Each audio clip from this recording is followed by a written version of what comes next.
Bonjour, Gmara Rosh Hashanah, la page 10a.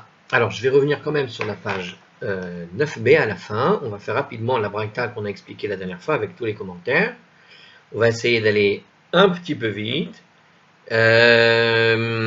L'enregistrement s'est planté 2-3 fois, donc ça devrait aller pour moi, mais bon, je vais essayer d'être concis, de bien dire les choses, quoi. Donc je reprends la Braïta. On avait terminé avec. Je me rappelle plus du coup. Ah oui, on avait terminé avec quoi?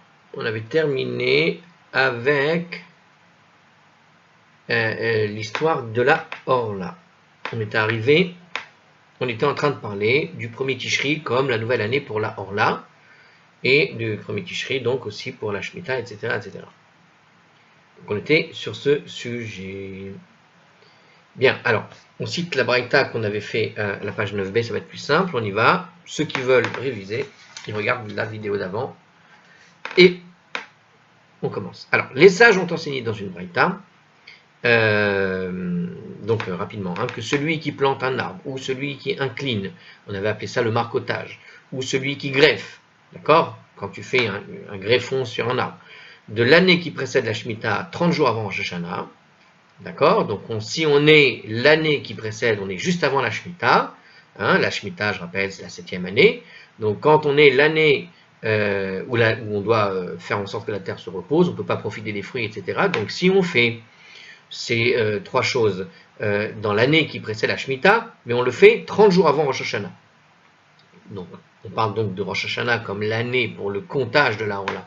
Alors, justement, ici, quand vient Rosh Hashanah, nous dit la Braïta, on dira qu'une année entière s'est écoulée. Donc si tu plantes avant 30 jours, on dira une année entière est écoulée.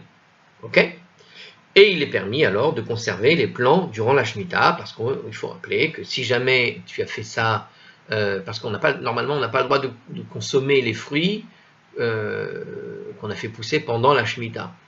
Donc maintenant, ce qui se passe, c'est que j'ai fait travailler la terre, en fait. En gros, ce qui se passe, j'ai pas le droit de faire travailler la terre pendant la Shemitah. Et voilà que j'ai créé des arbres, j'ai mis en terre des arbres qui vont pousser pendant la Shemitah. Donc je me sers de l'année de la Shemitah pour faire pousser mes arbres. Bon, alors il te dit ici, non, tu peux pas faire ça. La terre, elle se repose. Donc en gros, si tu le fais 30 jours avant, par contre, alors on considère qu'une année est déjà passée. Et donc la terre travaille, on va dire, naturellement. C'est le cycle normal. C'est-à-dire qu'un arbre qui est planté depuis 20 ans, tu ne vas pas aller l'arracher pendant la Shemitah parce que tu dois faire reposer la terre. Bon, c'est la même chose. Quand tu plantes 30 jours avant, tu considères que l'arbre est planté, et donc là, on est dans un processus naturel. Tu n'es pas en train de profiter de la terre, tu ne fais pas travailler la terre.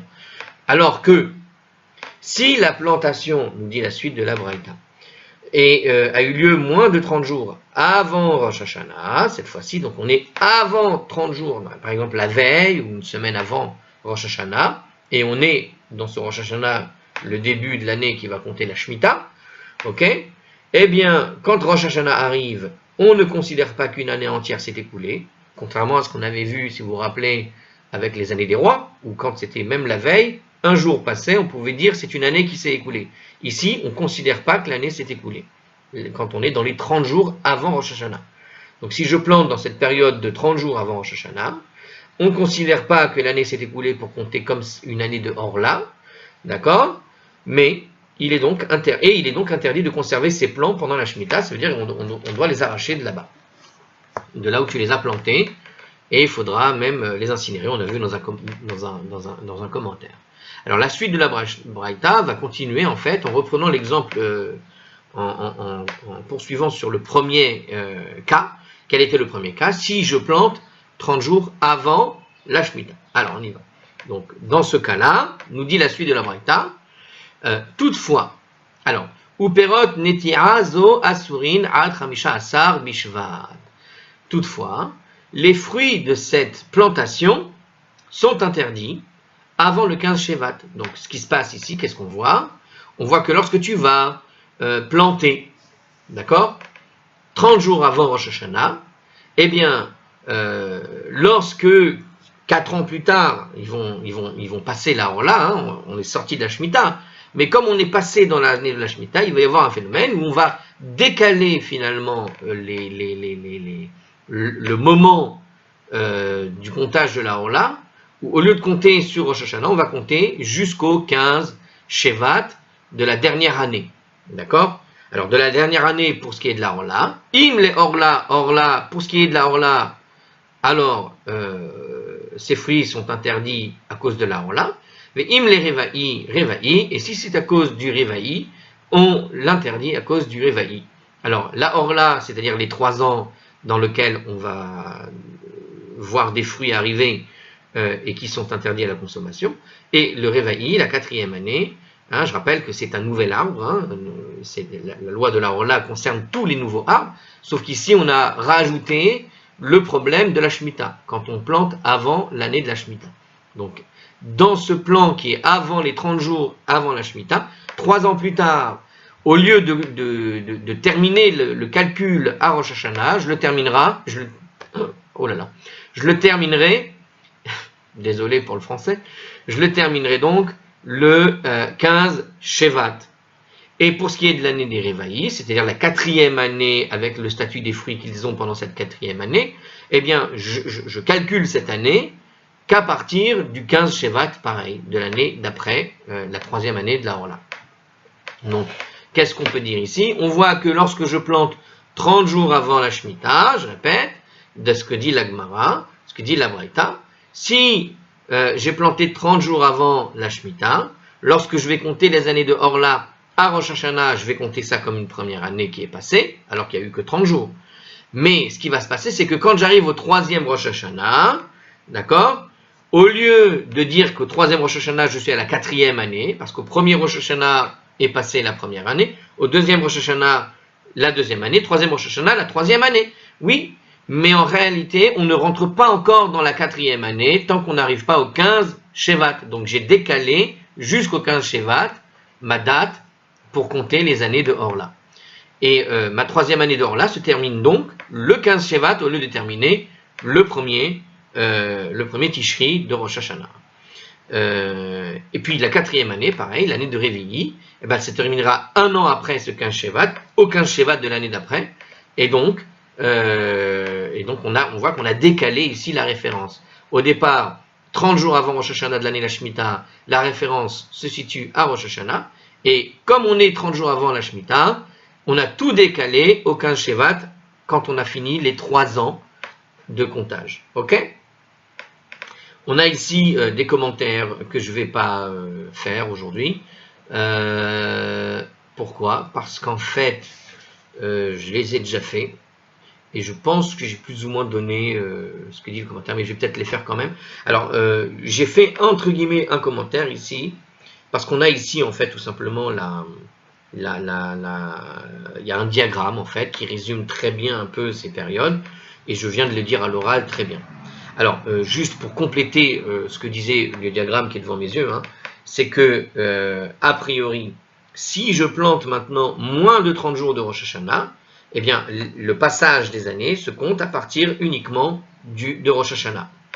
Et c'est là qu'il va y avoir une nuance, une différence, entre Rashi, Rambam, Ravahad et Al. Ils appellent comme ça les deux derniers, je ne les connais pas, mais en tout cas, entre Rashi et Rambam, on voit que ce que je viens de vous expliquer, c'est exactement comme ça qu'ils le prennent.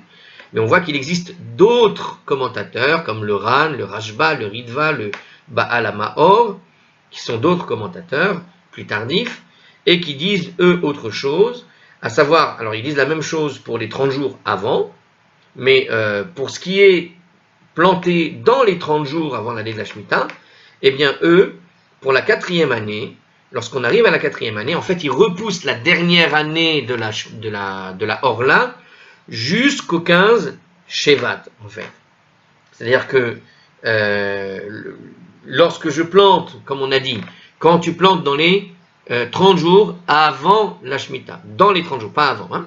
Quand je plante dans les 30 jours avant la Shemitah, qu'est-ce qu'on va voir? Alors pour Rashi et Rambam, en fait, on va compter au premier Rosh Hashanah comme une année. Alors on compte le premier Rosh Hashanah, on compte rien en fait. Donc ça n'est pas encore une année qui a été comptée. Donc le début du comptage démarre avant ces 30 jours, mais en réalité, le premier Rosh Hashanah, c'est comme si c'était le point zéro. Et donc, le premier Rosh Hashanah, il n'y a pas de première année. Deuxième Rosh Hashanah, première année écoulée. Troisième Rosh Hashanah, deuxième année écoulée. Quatrième Rosh Hashanah, troisième année de Orla écoulée. Et là, on passe à l'année de quatrième, qui est donc le calcul tout simple, où Rosh Hashanah est tout simplement la référence du comptage des années pour la Orla et l'année quatrième, qu'on appelle Révaï. Et enfin, là, la différence avec les quatre autres, donc il y a une différence, ça c'est Rashi et Rambam qui disent que ça se passe tout à fait normalement, alors que pour le Ravaï, le Baal HaMaor, le Ritva, le Ran, etc., d'autres commentateurs, qu'est-ce qu'ils nous disent? Ils nous disent que quand tu plantes dans les 30 jours, c'est là la grande différence, hein, a priori, qu'est-ce qu'ils nous disent? Ils nous disent que, alors pareil, hein, on va compter, évidemment, comme dit la Gemara, le premier Rosh Hashanah n'est pas compté comme une année, quand tu plantes dans les 30 jours, et donc c'est le point zéro, quoi, c'est l'année zéro, et donc de la première année du Rosh Hashanah jusqu'au deuxième Rosh Hashanah, etc., tu vas compter les 4 ans normalement, mais la quatrième année, qui est donc la troisième année de Orla, le quatrième Rosh Hashanah où on arrive, qui est en fait le troisième Rosh Hashanah, la quatrième Rosh Hashanah qui est en fait la troisième année de Orla, je ne termine pas encore la Orla pour eux. Pour eux, il faut terminer la Orla quand même le 15 Shevat. Donc de leur point de vue, ça va jusqu'au 15 Shevat, et le 15 Shevat, tu dois attendre encore une année supplémentaire pour l'éveil. Tu appliques plus ou moins la même règle, sauf que tu n'as pas compté la première étape. Alors pourquoi ils font ça? Alors tout simplement parce que moi j'ai donné comme explication ici, quand j'ai dit la Gemara, la suite de ma Braïta, quand j'ai donné la suite de la Braïta qui donne cette règle, à savoir que les fruits issus de cette plantation sont interdits, et quand ils ont éclos avant le 15 Shevat, etc., lorsque j'ai donné cette règle en me disant qu'il s'agissait du premier cas. Donc on peut déduire de ça comment ça marche. Mais il y en a qui vont dire peut-être qu'en réalité, ce cas s'applique aux deux, ou ce cas ne s'applique qu'au premier cas. C'est-à-dire, ce cas s'applique aux deux, c'est-à-dire, il s'applique quand tu fais 30 jours avant Rosh Hashanah, quand tu plantes avant 30 jours Rosh Hashanah, et quand tu plantes dans Rosh Hashanah. Et ça doit être la position du Baal HaMaor, du Ritva, du Ran et du Rashba.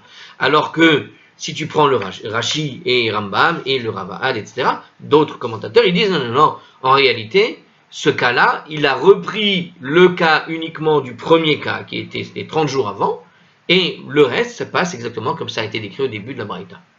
Voilà, ça doit être ça le fond du commentaire, je pense, hein, parce que ça paraît ce qui paraît le plus logique. Bon, voilà, c'est la discussion entre différents Rishonim, comme on les appelle. Alors les Rishonim, je m'étais trompé, hein, j'avais décrit les Rishonim comme étant les derniers commentateurs, mais en fait non. Les derniers, j'avais dit une fois dans une vidéo, les derniers c'est les Acharonim, les Rishonim c'est les grands premiers commentateurs après la Gemara, il y a eu des grands premiers comme Rashi, comme Rambam, etc. Hein, donc voilà. C'est-à-dire ils ont déjà au moins presque 800 ans, 900 ans de...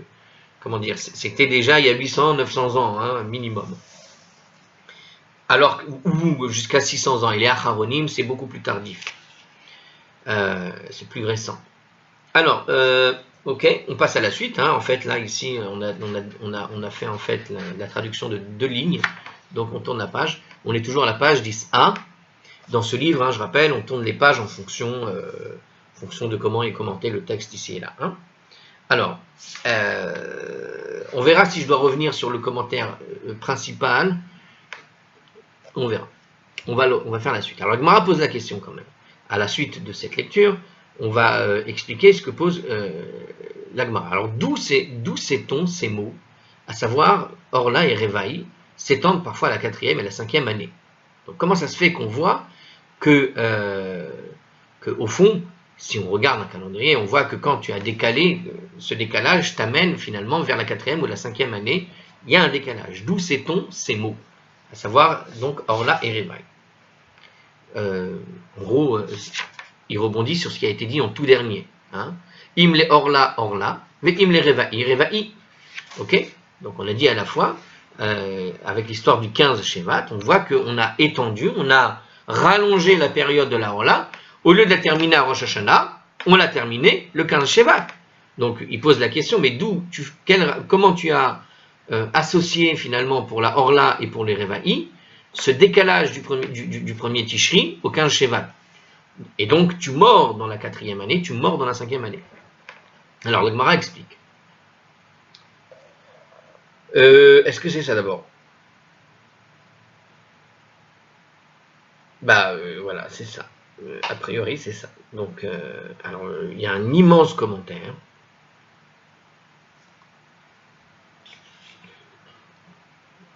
Alors oui, voilà, regardez. Oui, bon, en gros, il dit ici, en effet, qu'est-ce qui se passe? Alors en fait, non, le commentaire, c'est toujours la suite du commentaire précédent. Ah, j'ai pas compris. Tiens, c'est bizarre. Ils ont numéroté les commentaires. Non, c'est la suite du commentaire d'avant. Il y a un immense commentaire. Est-ce qu'il faut le faire ou pas? On verra. Ok? J'ai peur que la vidéo se casse encore, que l'ordinateur plante. A priori, il ne va pas planter, parce qu'on a fait une grande mise à jour qui a duré beaucoup de temps. Alors, l'Agmara explique. Amar Rabbi Chia bar Abba Amar Rabbi Yochanan. Alors, on va expliquer la question qu'on vient de poser, c'est-à-dire d'où viennent ces mots, d'où ça sort, qu'il faut rajouter du temps passé du premier Tishri au 15 Shevat dans le cas de la Rola du Réveil. Alors, Rabbi Chia bar Abba a dit au nom de Rabbi Yochanan, Umatuba Misheme de Rabbi Yanaï. Et certains sont enclins à citer ceci au nom du Rabbi Yanaï. Bon, c'est le langage de l'Agmara. Amar Kera, le verset dit la chose suivante. Il est dit, dans ce qui est écrit, en gros, le verset déclare, Ubashana Arivi'it, il y a écrit dans la 4e année. Relative à la 4e année, il déclare quoi? Alors, relative à cette 4e année, et durant la 4e année, Ubashana Arivi'it, alors on va revoir peut-être le verset. On est dans le Lévitique, a priori, du chapitre 19, au verset 24. Alors, je vais vous le refaire, ces versets, pour avoir, même pour moi, parce que du coup, j'ai un peu oublié les versets, là, je les cite sans savoir. Alors, ils sont où? Je sais qu'ils sont quelque part par là.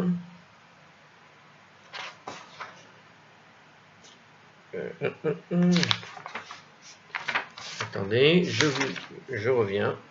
Ils auraient pu les remettre quand même. Voilà, ils sont là.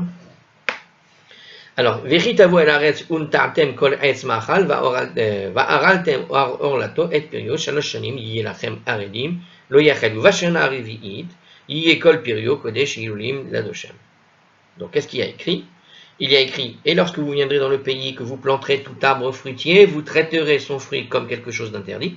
Durant 3 ans, ils seront pour vous interdits, ils ne seront pas mangés.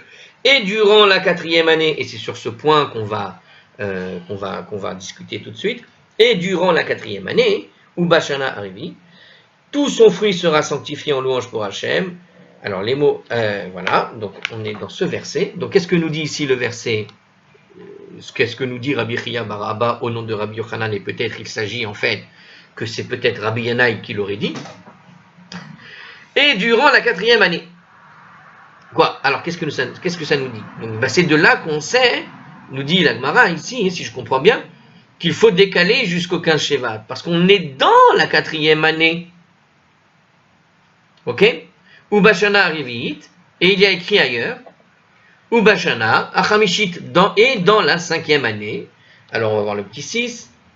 Donc ce verset, ainsi que le précédent, alors voilà. Alors, donc dans le verset 25, il y a écrit encore, Ubashana Achamishit. Donc en fait, c'est le verset d'après. Donc la suite de ce verset qui n'a pas été donné tout à l'heure dans ce commentaire. Non, il n'y est pas. Alors dans la suite du verset, qu'est-ce qu'il y a écrit? Il y a écrit... Et durant la 5e année, vous mangerez son fruit. Donc on voit quoi? On voit qu'il y a écrit dans les 2 versets, dans la 4e année, les fruits seront, tout fruit sera sanctifié, et la 5e année, on pourra les manger. Donc qu'est-ce qu'on voit? On voit que durant la 5e année, cette idée de Bashana, j'ai l'impression que c'est de là que ça vient, ça veut dire que ce n'est pas forcément à partir de la 4e, mais dedans, ce qui est un peu différent. D'accord? Et quand on est dedans, c'est qu'on a déjà commencé la 4e, par exemple. Donc parfois, qu'est-ce qu'il nous dit ici? Dans ces versets, les conjonctions de coordination, donc c'est ça, le bas, c'est ce qu'ils veulent dire hein, ici, je pense, Paramim, chez Barivi'it, Ve'adayim Asura. Des fois, tu es dans la 4e année, mais c'est encore interdit en tant que Orla. Ou Paramim, chez Bachamishi, Ve'adayim Asura, Mishum Reva'i. Et parfois, on est dans la 5e année, mais ça demeure encore interdit en tant que Reva'i. En gros, ce Ba, qui veut dire dans, ce dans, implique qu'on est déjà rentré dans la 4e année. Ça ne veut pas dire dès que tu commences la 4e année. Et de la même manière, la 5e année, quand tu dis dans la 5e année, on n'est pas en train de te dire dès la 5e année. On te dit dans la 5e année. C'est une différence, pas grand-chose, mais c'est fondamental. Parce que ça veut dire, ça ne commence pas à partir du début de la 5e ou à partir du début de la 4e. C'est quand on est déjà dedans. Et qu'est-ce qu'il nous dit ici, la Mara? Elle nous dit que des fois, en fait, le fruit, il n'a pas fini de pousser et pourtant il vient de l'année d'avant. Donc il y a ce problème-là qui est peut-être mis en avant ici. On va voir le commentaire, ce qu'il en pense. Alors la conjonction et que représente le Vav dans Ubashana. Alors c'est encore plus fort que ça. Lui, il dit que ça vient du problème de Ubashana et pas simplement de Bashana. Il y a écrit Uvashana Achamishit. Uvashana Arevi'it, ça veut dire et durant. C'est-à-dire que la Orla, elle est même encore durant la 4e année. Et qu'elle ne sera autorisée que même durant la 5e année. C'est-à-dire que la Revi'i, elle est même durant la 5e année. C'est-à-dire que c'est jusqu'à. Il faut aller au bout. Ok? Donc ce et, qu'est-ce qu'il nous dit? Un lien entre le verset qui était avant et celui qui précède. Donc entre ce verset, pardon, et celui qui précède. Ça veut dire que l'expression de la 4e année enseigne que l'interdit de Orla relative à la 3e année, dont il est question au verset précédent, s'étend parfois à la 4e année. Donc le et, parce que en fait il est écrit et durant la 4e année, et durant la 5e année, qu'est-ce qu'on voit? Ce et implique que les interdits de Orla qui sont cités dans le verset d'avant, ou dans le passage d'avant, au fond, ils sont collés, ils ne se terminent pas dès qu'arrive la 4e année, parce que ce et fait continuer finalement l'interdiction de Orla. Ok? Le et implique que quand j'ai une Orla qui est dans ma 3e année et que j'arrive à la 4e, et durant, donc la Orla, elle est comme elle est Orla, et elle est Orla aussi dans la 4e année. Le et a ici un sens du mot aussi. Hein, et dans l'hébreu, sachez-le, hein, c'est juste un petit vav qui est rajouté au début du mot. Le vav qui veut dire et. Hein, je rappelle qu'en hébreu, les conjonctions et tout ça, bon, ils sont compris dans les mots. Hein. Ou bashana, par exemple, vous avez en fait 3 mots. Le et, le dans et l'année. Ou bashana. Ha revi'it, et parce qu'on dit ba, c'est plus que ça, parce qu'il y a écrit ba, c'est pas simplement dans, c'est dans la. Donc on a 4 conjonctions. Il y a l'article, la conjonction, je ne me rappelle plus comment ça s'appelle en français, mais on a le et, le dans, le la, qui est un article défini, qui donc parle d'une année bien précise. Hein. Bon. Alors, la proposition, alors je répète, ici, alors on va refaire ce commentaire. Donc, qu'est-ce qu'on voit? La conjonction et suggère un lien entre le verset dans lequel se trouve la Orla et celui qui précède. Pardon. Suggère un lien entre le verset où on dit la 5e année et celui qui était avant. Donc qu'est-ce que ça veut dire? L'expression et à la 4e année enseigne que l'interdit de Orla relatif à la 3e année, dont il est question au verset précédent, s'étend parfois jusqu'à la 4e année, celle de Révail. Donc quand on est dans la 4e année qui est le Révail, en fait, la Orla continue au fond, même dans la 4e année. La proposition et à la 5e année, qui fait suite à l'interdiction de Révail relatif à la 4e année, enseigne quoi? Que le réveil s'étend parfois à la 5e année. Et ça explique le raisonnement qu'on a montré tout à l'heure, au début de la vidéo. Cela se produit quand les fruits éclosent prématurément, c'est-à-dire avant le 15 Shevat, par exemple, de la 4e année. Donc si ils éclosent trop tôt, ou de la 5e année aussi, hein, dès qu'on est le 15 Shevat un peu trop tôt, si les nouveaux fruits sont là avant la date où ils étaient supposés arriver, à la 5e année, ils sont soumis aux lois. Alors, pardon, à la 4e année, ces fruits sont à jamais défendus parce que c'est toujours la Orla, en fait. Ils ont éclos pendant la Orla, ils restent Orla.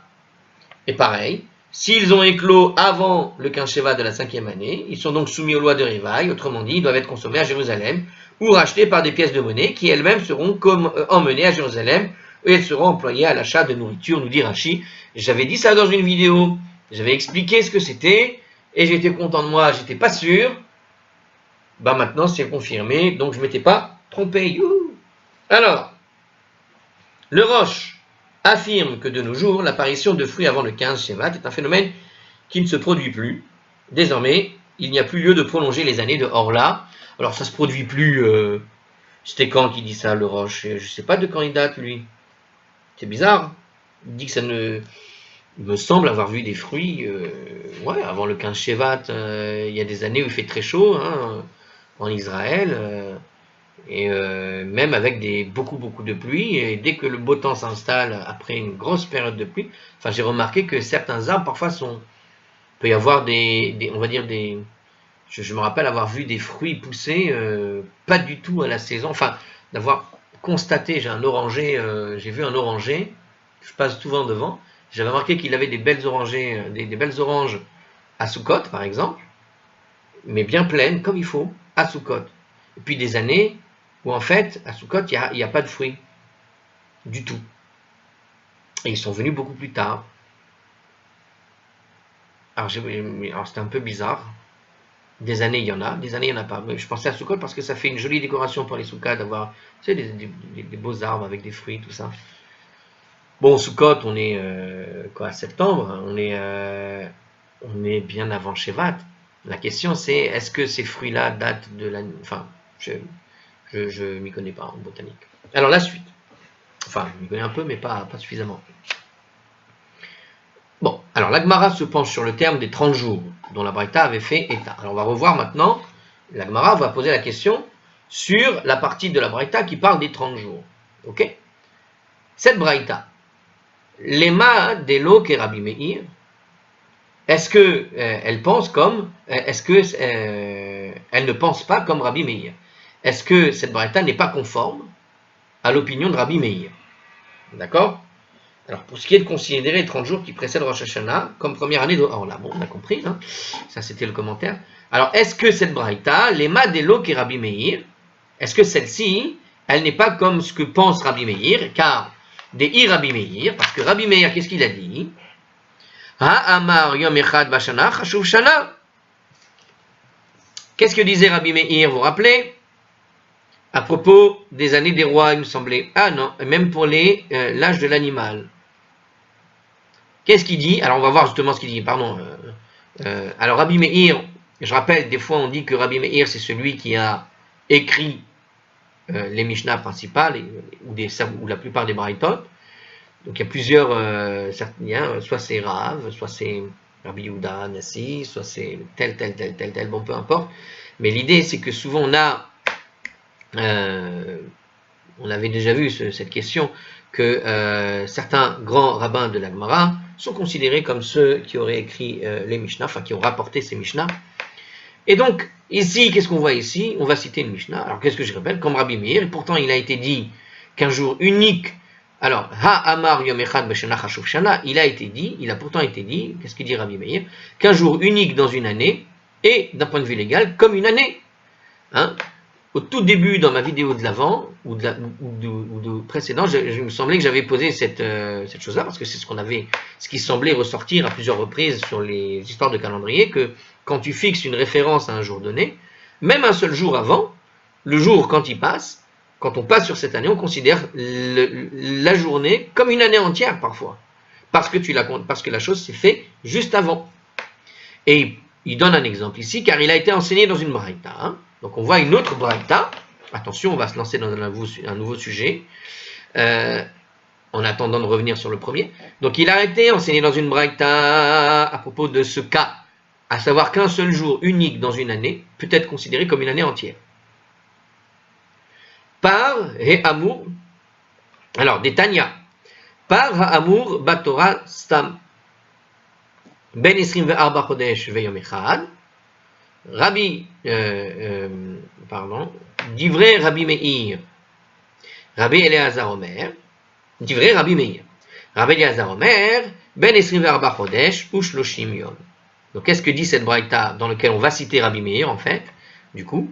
Alors qu'est-ce qu'il dit? À propos d'un taureau mentionné sans précision d'âge dans la Torah, lorsqu'un taureau va être évoqué dans la Torah, comme il peut y en avoir, des fois on va dire voilà, vous prendrez un taureau. On ne sait pas quel âge il a. Il ne te dit pas si c'est âgé, pas âgé, ce que tu veux. Qu'est-ce qu'il dit? Ben Esrim ve'arba chodesh ve'yom echad, il est toujours d'au moins 24 mois et un jour. Donc quand il n'y a pas d'âge mentionné dans la Torah, on suppose systématiquement qu'il s'agit d'au moins 24 mois, c'est-à-dire 2 ans, hein, et un jour. Divrei Rabbi Meir, ça c'est ce que dit justement Rabbi Meir. 24 mois et un jour. Telles sont les paroles de Rabbi Meir. Rabbi Eliezer lui dit Ben Esrim ve'arba chodesh ou shloshim yom, qu'il doit être de 24 mois et d'au moins 30 jours. Alors, donc aussi bien Rabbi Meir que Rabbi Eliezer admettent que dans l'écriture, le thème par le taureau renvoie à un animal âgé d'au moins 3 ans, comme va le préciser la Braïta plus tard. On va le voir après. Je lis un commentaire, je ne devine pas les choses. Cependant, Rabbi Meir a estimé qu'une fois passé le premier jour de sa 3e année, on considère qu'une année entière s'est écoulée, alors que Rabbi Eliezer, lui, exige au moins 30 jours écoulés. Donc en gros, quand il n'y a pas le nom, quand il n'y a pas, on ne mentionne pas l'âge d'un animal dans la Torah, d'un taureau, et il faut prendre ce taureau pour ci ou ça, peu importe, on suppose que le taureau a au moins minimum 3 ans. Mais qu'est-ce que ça veut dire 3 ans? Pour Rabbi Meir, ça veut dire 24 mois et 1 jour, parce que si l'animal naît juste avant la référence qui permet de compter les années pour les animaux, eh bien, un seul jour sera considéré comme une année, et donc ça fera 3 ans, même s'il n'y a qu'un seul jour, avec un jour qui passe devant sa référence de l'année qui va compter 1, et puis les 2 autres fois où il va passer devant la référence de l'année. Alors que pour Rabbi Eliezer, il faudra lui compter au moins 30 jours. C'est-à-dire que s'il n'est pas né dans une période de 30 jours avant la référence qui compte comme une année, tu ne peux pas dire qu'il a atteint 1 an avec un seul jour. Pour Rabbi Eliezer, il lui faut 30 jours de vie pour considérer qu'il a au moins une année. Et dans tous les cas, c'est 24 mois. Soit 24 mois et 30 jours, on peut avoir comme cas extrême, hein, soit 24 mois et 1 jour comme cas extrême pour Rabbi Meir. D'accord? Dans le cas de Rabbi Meir, par exemple, si on imagine dès maintenant une idée comme ça, pour Rabbi Meir, s'il n'avait qu'un seul jour, l'animal qui serait né 1 jour avant, comme ça, la référence, pour Rabbi Eliezer, cet animal-là, il n'a pas 3 ans après 24 mois et 1 jour. Donc il faudra attendre 24 mois et 12 mois supplémentaires, et 1 jour, forcément, pour arriver à la 3e fois où il passe devant la référence, et ce qui fera 3 ans, par exemple. D'accord? Alors que pour Rabbi Meir, Rabbi Eliezer, quand il dit 24 mois et 30 jours, bon, ben, il a effectivement 3 ans et 30 jours. Il a 2 ans et 30 jours. Il a 3 ans, quoi, parce que de toute façon, 30 jours ou 1 jour pour Rabbi Meir, c'est pareil. Alors, la Braïta nous explique aussi, dans la suite, car à propos des divers termes, alors, on va faire plutôt le texte seul, là, parce que là, il me rajoute des trucs en français un peu bizarres. Alors, chez Haya Rabbi Meir Omer, car Rabbi Meir aurait pu dire, il avait l'habitude de dire, Rabbi Meir avait coutume donc de dire, qu'est-ce que c'est que le petit 12? Le fait que la Braïta cite Rabbi Meir comme l'auteur de l'enseignement qui suit, ne prouve pas que Rabbi Eliezer n'est pas d'accord avec lui. C'est tout simplement que Rabbi Eliezer approuve parfaitement Rabbi Meir pour ce qui est de l'enseignement qui suit. Mais il ne contredit que Rabbi Meir que sur le nombre minimal de jours susceptibles. Alors, donc qu'est-ce qu'ils nous disent ici? Justement, on va voir la règle générale. Car Rabbi Meir avait coutume de dire Kol makom sheneemar regel batorah stam, lorsque s'écrit stam simplement dans la Torah un veau, sans préciser donc de quoi il s'agit. D'accord? Alors ici, il nous précise dans le commentaire qu'il s'agit d'un gros bétail, par exemple. Et ils nous disent comme ça, sans préciser ben shana, comme c'est écrit souvent dans la Torah, vous prendrez un taureau ben shana, d'1 an, ben bakar, qu'on rajoute ensuite du gros bétail. Lorsque la Torah précise veau du gros bétail, d'accord? Donc si on ne précise pas, partout où il est dit veau dans la Torah sans préciser qu'il vient du gros bétail, c'est un veau qui est ben shana. Alors on nous dit, pardon, j'ai mal, ce n'est pas du tout ce que disait le texte, je recommence. Kol makom sheneemar egel batorah stam ben shana, ben bakar, ben shtayim, par ben shalosh. shalosh. Voilà, là je l'ai bien lu comme il faut. Alors je recommence maintenant. Donc toutes les fois où il est écrit dans la Torah un veau stam, si c'est écrit juste un veau, ça veut dire il doit avoir un an, minimum. S'il est écrit, on rajoute en plus ben bakar, qu'il vient d'un gros bétail, ça veut dire qu'il doit avoir au moins minimum 2 ans. Mais si on dit par, ce n'est plus tout à fait... alors c'est plus le veau, mais c'est en réalité la vache, quoi. En fait, on parle d'un taureau. Par, c'est le taureau. Et bien maintenant, ben shalosh. Alors peut-être, ça veut dire qu'il a au moins 3 ans. Donc quand on dit par, ça veut dire 3 ans. Alors juste une chose, je vous donne un petit truc. Des fois, quand vous lisez la traduction d'un veau ou d'un taureau, pardon, en araméen, quand vous avez la Torah et à côté le texte en araméen, par se dit terré, il me semble. Et c'est amusant parce que c'est la racine de taureau. Juste au passage, vous avez un mot où vous savez maintenant que taureau en français est en réalité un mot issu de l'araméen. C'est assez amusant. Voilà, ça valait le coup de l'apprendre. Alors, ben shtaim, ben shalosh. Alors, donc c'est un animal âgé de 3 ans. Donc, alors qu'est-ce qu'il nous dit ici le commentaire? Rabbi Meir affirme donc que le taureau mentionné dans l'écriture est âgé de 24 mois et un jour, car Rabbi Meir considère qu'un seul jour et de l'année compte pour une année entière. On apprend de cette braïta que Rabbi Meir considère un seul jour comme une année. Alors, puisque notre braïta ne conserve pas moins de 30 jours comme une année, on ne peut pas être en accord avec Rabbi Meir. Donc, qu'est-ce qu'on a vu? Notre braïta principale, celle que l'on étudie maintenant, principale, hein, de notre sujet du jour. Qu'est-ce qu'on voit là-bas? On voit que quand on a 30 jours avant, on ne considère pas, ou plutôt qu'il faut 30 jours avant, quand on est dans les 30 jours, on ne considère pas qu'une année de Orla s'est écoulée. Donc on voit qu'on n'est pas dans la vie de Rabbi Meir. Parce que Rabbi Meir, lui, pour un animal où on va citer un taureau qui doit avoir 3 ans, il a dit qu'il faut qu'il ait au moins 24 mois et un jour. Puisqu'il faut qu'il ait 24 mois et un jour, on voit bien que pour Rabbi Meir, un seul jour peut être une année entière.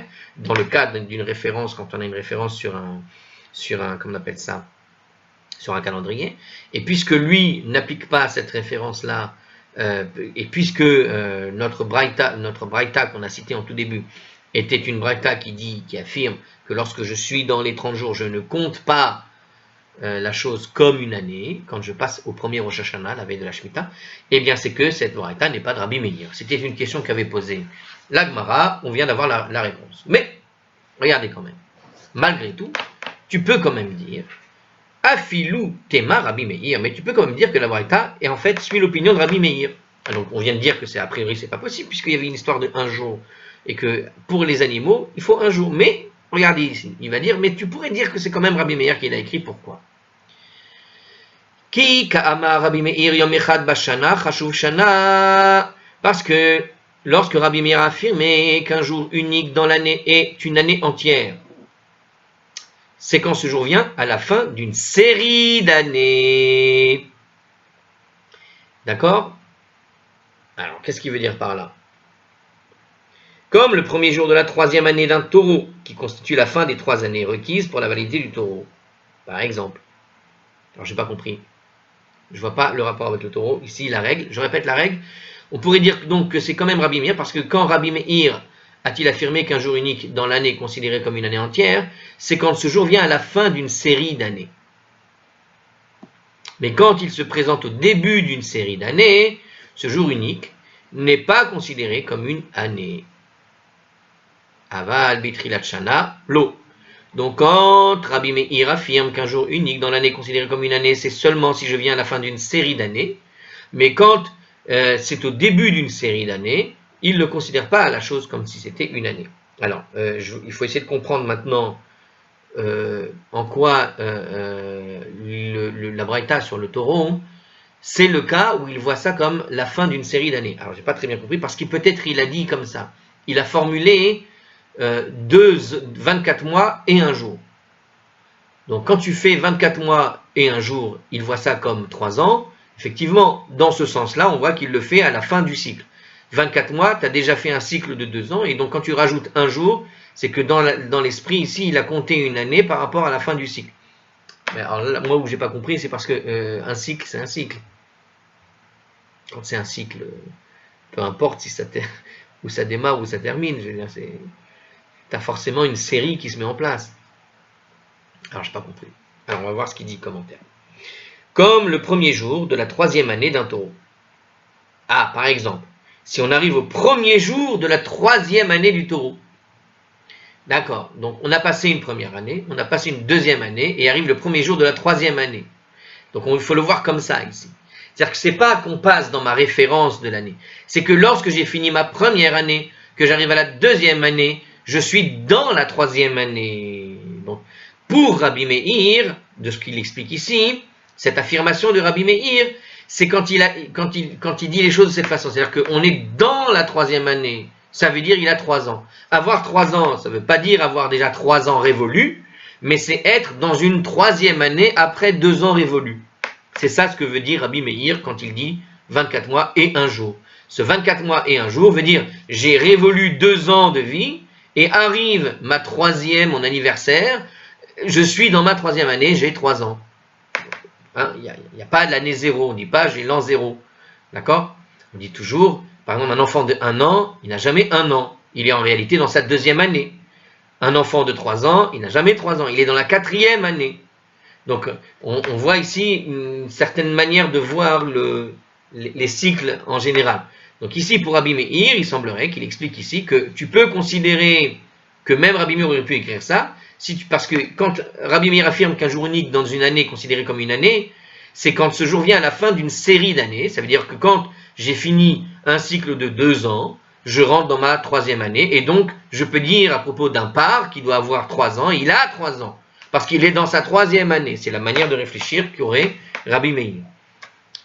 Alors que quand se présente le début d'une série d'années, ce n'est pas considéré comme une année. C'est-à-dire que quand on a un cycle qui doit démarrer à un jour donné, d'accord, et que juste avant, j'ai considéré 2 jours, 3 jours, 15 jours, on n'a pas encore démarré ce cycle, on ne peut pas dire il a 1 an. Lui, il a besoin d'un cycle révolu.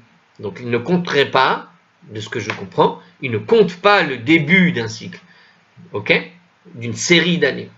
Ça marche. Alors, notre traduction. Bon.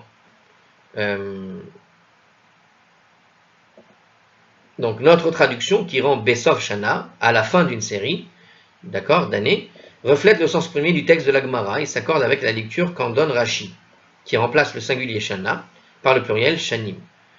Bon. Donc voilà, en fait, bon, alors là c'est pour les experts. Alors, l'Agmara conteste cette distinction, elle dit tu vas me la jouer comment là? Qu'est-ce que tu me racontes? 3 ans, c'est 3 ans, hein, et je suppose qu'on va arriver à ce truc-là. Tu es en train de me dire qu'il faut qu'il y ait une année révolue pour compter une année? Attends, Coco. Amarava, Rava, qu'est-ce qu'il dit? Velav kalvachomer, ou mais n'y a-t-il pas un kalvachomer qui impose une démarche inverse? Le impose une démarche inverse, c'est pas dans le texte, hein, c'est le commentaire. Alors je répète, mais est-ce qu'il n'y a pas un kalvachomer à faire?